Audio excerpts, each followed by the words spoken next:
Sylvain Florent, on est ici à l'étal 36. Alors on le voit derrière vous, vous êtes des habitués des lieux. Ouais, c'est vrai.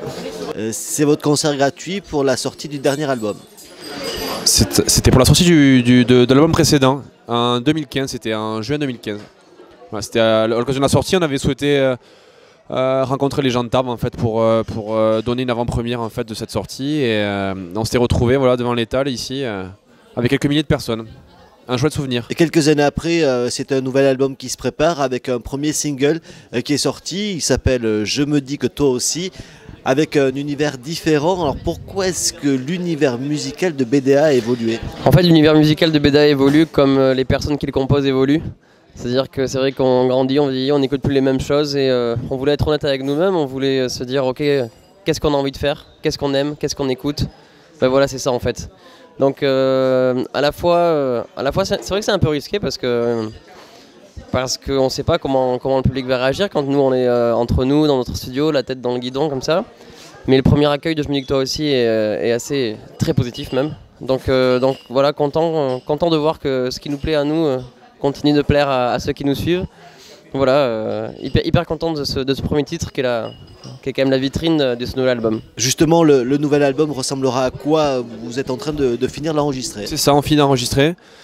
Comme l'a dit Sylvain, en fait, cet album il ressemblera à ce à quoi nous ressemblons en fait, aujourd'hui. Moi je trouve que par exemple Je me dis que toi aussi, pour prolonger la réponse de Sylvain, je ne le trouve pas fondamentalement différent des autres titres. Pour moi c'est un bon mix entre un Amène-moi et un Bruxelles, ce qui est deux morceaux que les gens connaissent déjà, puisque on retrouve la guitare acoustique de la même manière, on retrouve les percussions de la même manière que ce qu'on avait déjà en fait sur Bruxelles et sur Amène-moi. Et l'album sera un peu dans cette lignée, et c'est sûr qu'il est un peu plus moderne, on va dire, parce que nous on a écouté aussi d'autres choses. Il y a des choses plus osées, il y a pas mal de chansons où Sylvain chante en fait accompagné du piano. Chose qu'on n'avait jamais pu faire avant. En fait, on faisait souvent avec la guitare, maintenant il y a piano et guitare, c'est vraiment les deux axes par lesquels on a souhaité commencer les compositions. Donc voilà, et après, ça reste super divers, vraiment très éclectique et taillé pour la scène comme toujours. Alors dans les grands médias, on dit que c'est l'album de la maturité. J'irai pas jusque-là parce qu'on retrouve quand même les fondamentaux. D'abord vos voix, la patte aussi dans l'écriture, peut-être un peu moins de cuivre. C'est ce que vous disiez, hein, c'est une évolution avec l'âge aussi. La crainte, c'est que le public reste un peu trop jeune, mais il a évolué avec vous.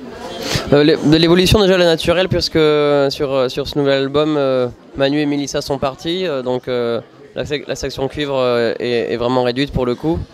Mais c'est pas une amputation non plus, puisque déjà dans Bruxelles, dans Emmène-moi, il n'y avait pas forcément de cuivre, parce que nous, ce à quoi on aspirait, c'était plutôt quelque chose de plus moderne.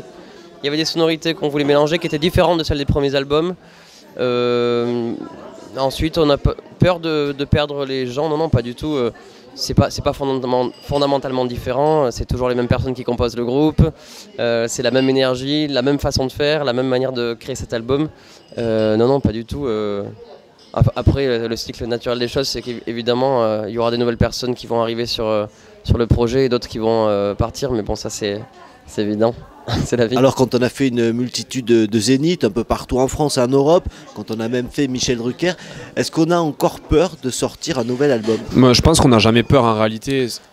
Il y a quand même des attentes autour. C'est vrai que je pense que tous les gens qui font un album espèrent quelque part que ça plaira, quoi.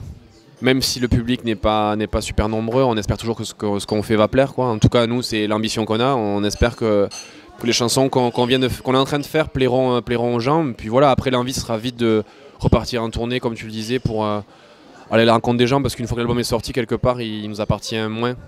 Donc du coup, on a vite envie de restructurer ces chansons et de les partager avec les gens. Alors, il y a une chose qui n'évolue pas aussi dans BDA, c'est votre fidélité à la ville de Tarbes. C'est pas le premier concert, mais le deuxième qui se fera à la GESP. Le choix, c'est une petite salle. C'est une petite salle, ouais. De toute façon, les 10 dates qu'on a annoncées en février et en mars 2019, ce sont des petites salles. Le Bikini à Toulouse et le lendemain, la GESP ici à Tarbes. Symboliquement, on trouve ça vraiment cool de revenir à la GESP à Tarbes parce qu'on en a fait des premières parties là-bas à l'époque, il y a plus de 10 ans. C'était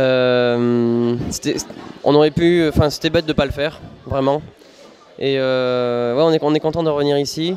On refera sûrement à l'occasion de la sortie de l'album quelque chose un peu comme ce qu'on voit derrière, mais peut-être avec moins de monde, en tout cas dans un endroit qui ne permette pas 6000 personnes, mais moins ou plusieurs peut-être. Mais on aimerait bien garder ce contact privilégié avec notre ville, c'est important, et puis c'est toujours agréable pour les gens, je crois, et puis même pour nous, hein, mais pour les gens de voir qu'on est là, on habite toujours là, on vient toujours aller ici, on vient toujours là-bas, et puis on n'a pas oublié, quoi. Ça aussi, c'est la marque de fabrique de BDA, hein, c'est cette fabrication de l'album qui se fait à la maison, même si le mixage va être professionnel. Ouais. Ça, on a toujours fait comme ça, et on continue de le faire sur cet album-là.